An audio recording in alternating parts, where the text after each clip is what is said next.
Thank you so much, everyone, for joining us at Summit and for this panel, How Data Can Decode Disparity. I'm Amelia Hoover Green. I'm a quantitative researcher at Code for America and your moderator today.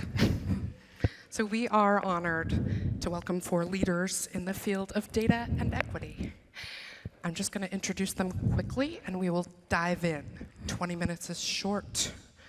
Poppy MacDonald is the president of USA Facts, the nonpartisan, nonprofit civic initiative and source for well-visualized government data on the American people and how we're doing as a nation. She's leading the effort to provide a comprehensive source of government data to help Americans ground their democratic debate in facts.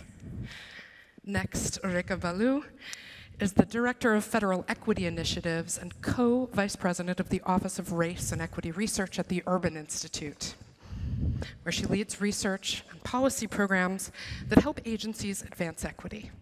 Rekha also has partnered with agencies and grantees around the country throughout her career on evidence-based decision-making. Thank you. Will we just speak here? Yeah, that's better. We do what we need to do. Michele Jolin, who is third to my left there, is the CEO and co-founder of Results for America. She has worked at the highest levels of government, including the White House, and she's been a leader in helping governments at every level use data and evidence to get better results and advance equity. Finally, Blair Read is a senior data scientist at Code for America, where she specializes in quantitative policy analysis and evaluation. Blair works within and alongside government, helping organizations use data to improve experiences with local, state, and federal government. And in addition, she's been a leader in our internal equity metrics work. So this panel is about decoding disparity. And for the next 20 minutes, I would like to invite everyone to use the following definition of disparity. That is, any significant inequality rooted in past or present discrimination or exclusion. And we'll be focusing today on quantitative data. But like any good statistician, my hope is that panelists will touch on and audience members will look for the deep, historical, contextual, lived experience types of knowledge that is a prerequisite to high-quality quantitative work. And last but not least, we know that everyone in the room today is aware that understanding disparities is helpful insofar as it helps us walk forward toward greater equity for the future. So in the last few minutes, we'll consider how do we move forward from decoding disparity to building equity. So that's us. Oops, that's us. First, I want to talk about the data itself. And this is a question for Rekha. In your experience, who is systematically missing from our data sets or from our data, and why does that matter for equity purposes? So thanks so much for having me. I think we can think about who's missing from the data in the same way we can think about who's missing from this panel. American Indians, Alaska Natives, people who are living in rural areas, people with disabilities who identify that as the way that they are experiencing and being identified in the world. And I think that there's a reason why those data are often not collected or those voices aren't represented, and that is because it counters something that is set by a majority, not because it is truly difficult to collect that data. I think we've all let a lot of narratives sit around like, oh, well, it's hard these are hard to reach populations, they're ultimately going to be small sample sizes, we're not going to be able to do anything with the analysis, and starting from that place is not where we're going to get to a data equity goal. I think there's a couple of ways that and every time we have those sort of limitations in data sets, then analysts, reporters are tempted to say, well, I can't do anything with those small sample sizes, so now I'm not even going to report it. Or I'm going to call it other. Or I'm going to recode people to white because I don't actually know what their identification was. And you see these things happen all the time, not because anybody is necessarily intending harm, but it is causing harm. So I think it's thinking about what is the story and the questions that we want to ask of our data would then hopefully help set priorities for what is the data we need to collect, how we need to report it, not always starting with white as the first category in the bar chart, not always starting with I think this, not assuming that that is the reference point, but really thinking about for the question that we're asking, if we're looking at a policy that is about infrastructure, like who is the population who needs to benefit from that the most? And the panels earlier today have already spoken to some of that. So then thinking about how do we need to maybe create categories that don't naturally exist in the way we collect data, but that are actually going to be more salient for understanding the effect of that policy.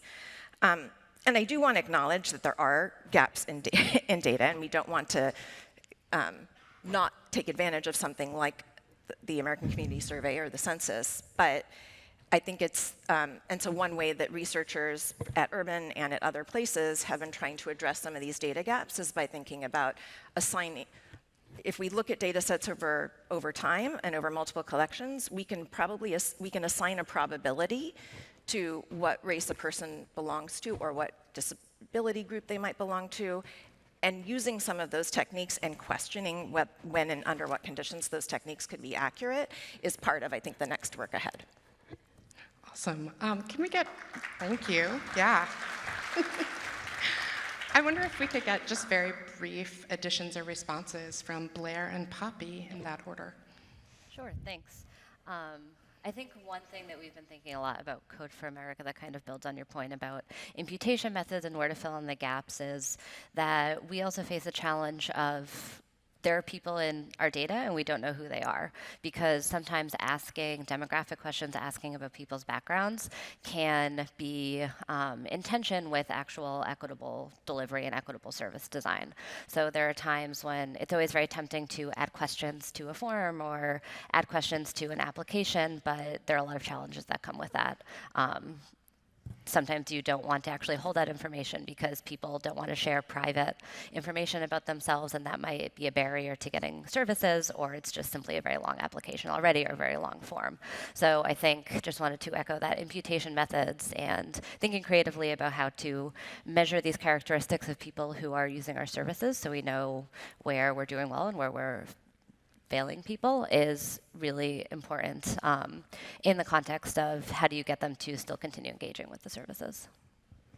And I just quickly add, at USA Facts, we think about government spending, and there is $6 billion a year that our government spends on collecting the statistical data, and that's taxpayer dollars. And we think citizens deserve the right to be represented in that data and to have their lived experiences represented. So I think there's a lot more work to be done, and just want to echo what my two colleagues said. That's great, thank you. I'd like to move to nuts and bolts. And I'd like everyone to clap too. But first, we're going to talk a little bit about the sort of nuts and bolts of implementing equity, or at least implementing the decoding of disparity. So Blair, you've led some of the data and equity metrics initiatives at CFA. What are some challenges that come with translating, let's say, decoding disparity on the broad administrative or policy level into actual research plans and analyses? Great, thanks. Yeah, I think for starters, it's important to kind of think about the fact that policy priorities, leadership priorities are often not directly translatable into analyses or performance metrics, sort of getting to the point where you can have numbers and methodologies that speak to those priorities and then can actually offer concrete feedback into where you could be doing better and suggest solutions is a very iterative process, and there's lots of trial and error. So happy to share some of the things that I've learned over that trial and error process in the last year at CFA. I think at its core, coming up with these methodologies is really a question of design. So it's a question of research design, definitely, but it's also a question of program and policy design and product design, especially at Code for America. So building the infrastructure to have the data that you need to answer some of these questions, have these metrics and these analyses kind of socialized throughout the organization so that people know they're there and they know what to do with them is a long process. But you have to start somewhere. So I think the way we've approached it at CFA is to really think holistically about how we want to be answering these questions. So kind of thinking beyond there's just one number or one metric that we could be using to measure equity, but really moving towards there's a whole toolkit or suite of metrics where you want to make sure that you're asking questions at pretty much every relevant stage. So that extends from where should we be working and what policy area should we be working in to how are we doing outreach about our services, all the way to downstream outcomes of who is getting our services and how does it affect their long-run outcomes. And then I think thinking from there really becomes a core challenge of how do you communicate this. So it's a challenge of communicating with leadership to get them to be really specific about what they're actually going to do with these numbers so that you can design them to answer those questions, and really understanding what the plan to hold ourselves accountable is, and trying to make sure that you have, you know, metrics that are really pointing you towards solutions and not just telling a nice story at the end of a reporting year or something. So I think just to be a little bit more concrete, one approach that we've taken is to sort of try to come up with a holistic as possible methodology that we know we're going to iterate over, but really think through different scenarios. So for example, if we were to run a study on disparities and find out that we are not reducing disparities the way we have designed our programs to, make sure that you also have other analyses that can help you answer why that might be the case. So you're not just getting the core metric, but you're also testing hypotheses about, well, is it this aspect that we're doing that we could be doing better, or is it that aspect? And really sort of following the through line to get a bigger picture than kind of just some bar charts or something at the end of the day. And then I think from there it's about closing the loop back to leadership priorities, making sure that these data initiatives are not siloed. They're not siloed within quantitative research. They're bringing in qualitative research. They're working with the design team and product and leadership, and it's really socialized throughout the organization. And then I think, you know, back to the leadership priorities, really making sure that they are embedding these metrics in their decision making and their strategy. But I think, you know, it's all very hard. These are really hard analyses to run. These are really hard questions to answer. So I think don't let the perfect be the enemy of the good. Start small. Start with something that you can measure and that you know how to interpret, and then you can layer on. And at every stage, as much as you can, try to bring other folks in the organization and leadership along for the ride so that they really are very familiar with these metrics and use them. Thank you. I want to ask Michele, as an organizational leader, to sort of riff on that, respond, add. We are running out of time, so we're going to have fewer responses moving forward. Okay.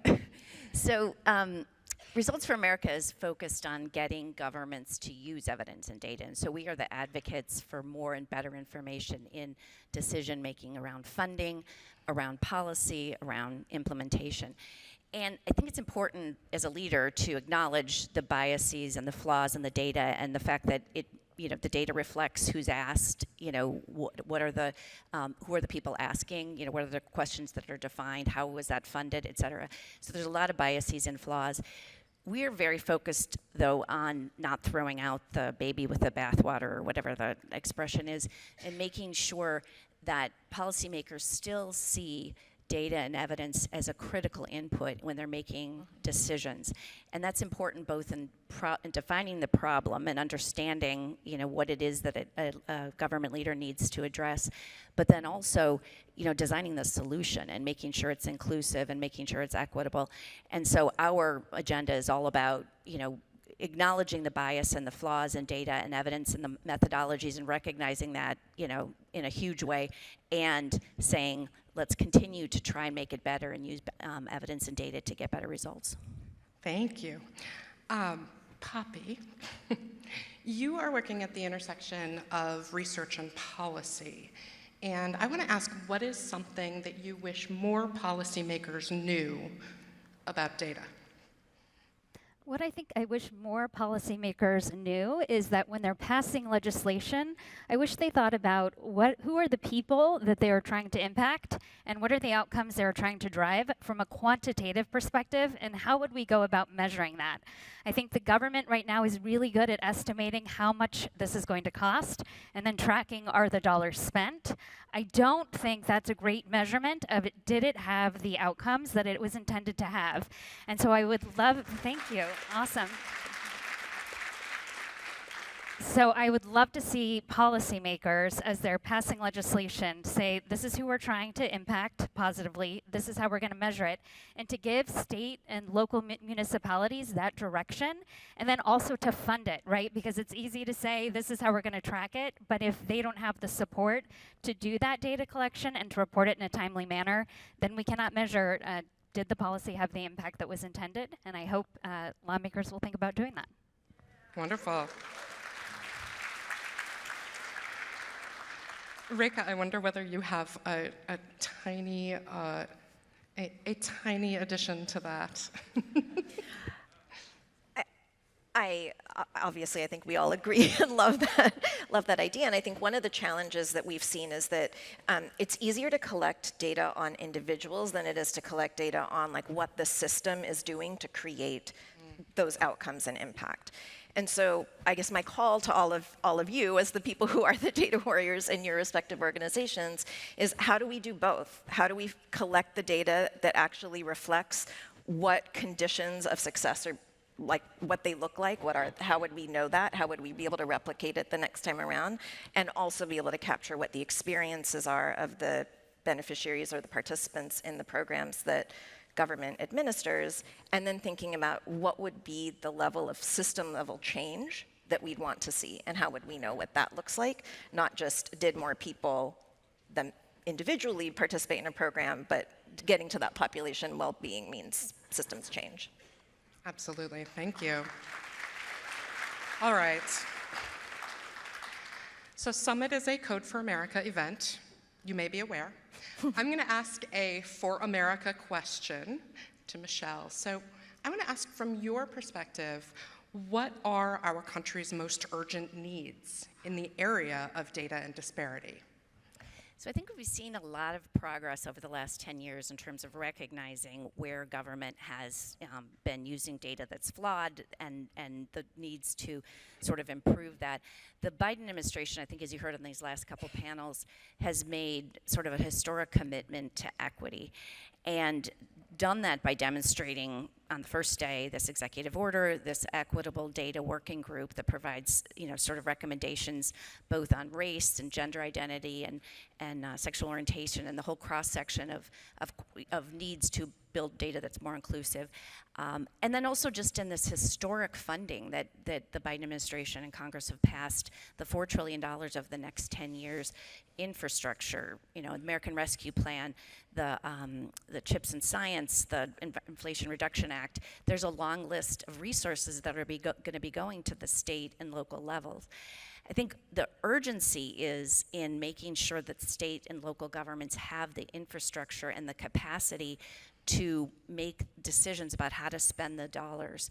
And so that will be very informed by their own capacity, their own evidence and data capacity. The Treasury Department included guidance that encouraged state and local governments to use their American Rescue Plan dollars to build this evidence and data capacity, and they've been pushing that, fairly aggressively. We've been working on that. But it's an important and urgent, because these dollars are not going to be well spent if state and local governments can't, sort of both use data and evidence to make good decisions, but then also to build the long-term capacity. I think there's also, this urgency to have the sort of disaggregated, more inclusive data as state and local governments make these decisions.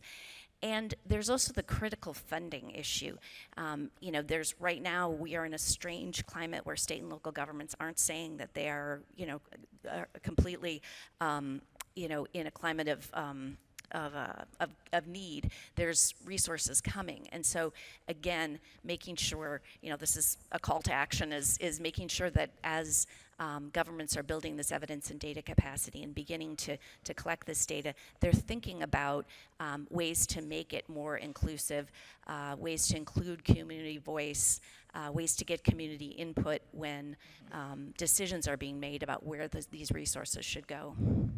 All right, thank you. We are, very sadly, nearing the end of our time, so I'm going to encourage everyone to connect with these panelists regarding their recent data and equity wins, rather than doing the lightning round that we had planned. So with that, I will just say thank you so much. Thank you all for being here, and enjoy the rest of your day.